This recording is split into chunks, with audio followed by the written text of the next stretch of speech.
In March 1969, the British Psychic and Occult Society began receiving reports of a tall black apparition stalking the tombs of London's Highgate Cemetery. Most of the accounts turned out to be embellished rumours, but it wasn't long before investigators traced a man claiming to have had a first-hand experience with what became known as the Highgate Vampire.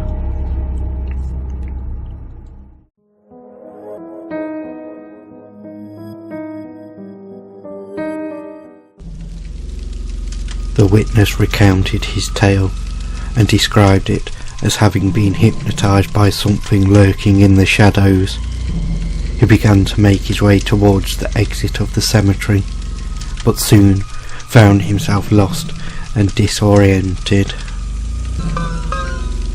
In a daze, the witness stumbled around in the night, reaching out for headstones to keep his balance. It was then that he began to feel the presence of something behind him. Turning around, he saw a tall black figure, which suddenly vanished in a wisp of black smoke. Days after, two teenage girls were walking past the graveyard on their way home. As they passed, they saw a tall black shadow rising from a grave.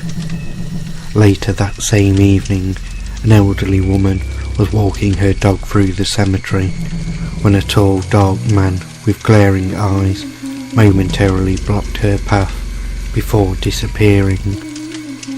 More sinister were the discovery of dead foxes, killed by deep lacerations to their throats. In February 1970, the local newspapers picked up on the story and ran an article with the headline, "Why Do the Foxes Die?", in which they suggested the local sightings were proof of a vampire and evidence of occult activity in Highgate Cemetery.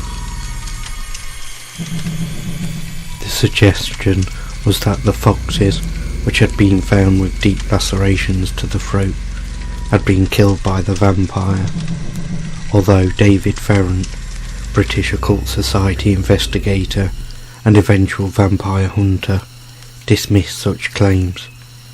He did not rule out the possibility that the animals had been trapped and used as sacrifices in black magic rituals.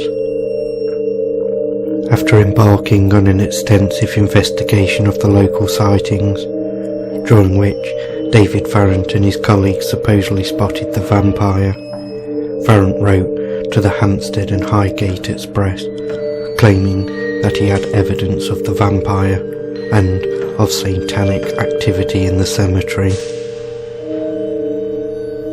Farrant's team were conducted by many newspapers and offered spots on television programmes to recount their findings, but the Society denied this request as it forbade any release of information on the grounds that it was an ongoing investigation. Farrant, on the other hand, was happy to recount his own personal encounter with the vampire. In his book, Beyond the Highgate Vampire, Farrant claims that he was careful to avoid using terms like vampire, as he wanted his investigation to be taken seriously, and downplayed the experiences as not to create hysteria around the subject. However, Sean Manchester, a self-proclaimed exorcist, vampire hunter and bishop of the Old Catholic Church, began contacting local newspapers looking for publicity since he had first become aware of the investigation. Sean claimed that the tall shadow seen was in fact the king vampire.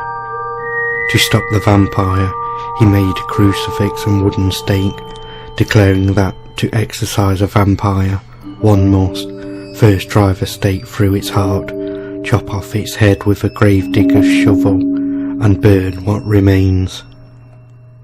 Sean was convinced that the phenomenon was a vampire of Bram Stoker tradition, and vowed to dispatch the creature once and for all.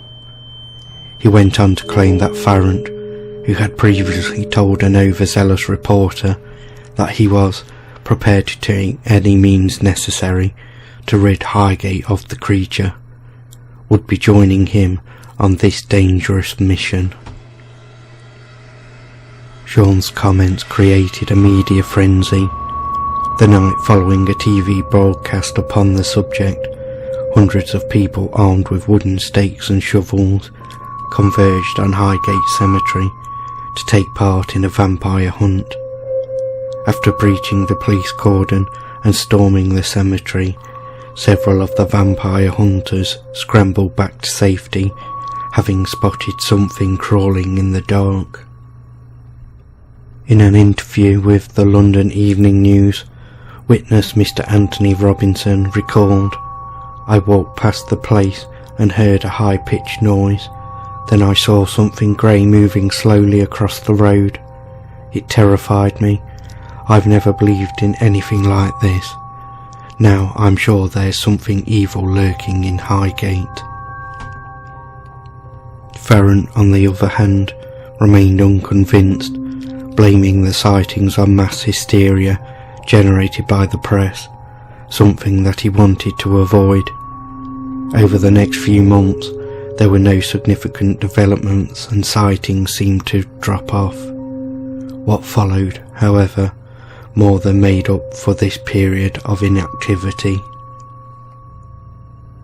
In early August 1970, two schoolgirls stumbled across the 100-year-old corpse of a woman who had been dragged from her coffin, decapitated, staked through the heart, and left in the middle of a pathway. This gruesome discovery sparked police investigation and a resurgence in vampire sightings, with one woman claiming that she had been thrown to the ground by a tall, pale figure cloaked in black. Farron was troubled by this development. Past sightings had led only to frightening encounters. This was an act of aggression. The incident seemed to prove that the creature posed a real threat, so the society agreed to conduct a psychic seance in Highgate Cemetery. If successful, a rite of exorcism could then be performed to banish the entity from the earthly pain, Farron later wrote. On the 17th of August 1970, Farron and other society members entered the cemetery and walked to the site of the initial sighting. They drew a large circle upon the ground, which they sealed with protective symbols, salt and holy water. A second circle adorned with burning candles and incense was laid around where the vampire was expected to appear. No sooner had the seance commenced than human voices were heard in the distance. It was the police. The occult paraphernalia was quickly bundled together and Farron made a dash for the nearest exit. Unfortunately, he was quickly spotted, arrested, and later jailed. Belief in the Highgate Vampire faded over the years, and today skeptics say that the Highgate Vampire was nothing more than misinterpreted natural phenomena and mass hysteria. But whether or not the Highgate Vampire is true or not comes down to one question: do you believe?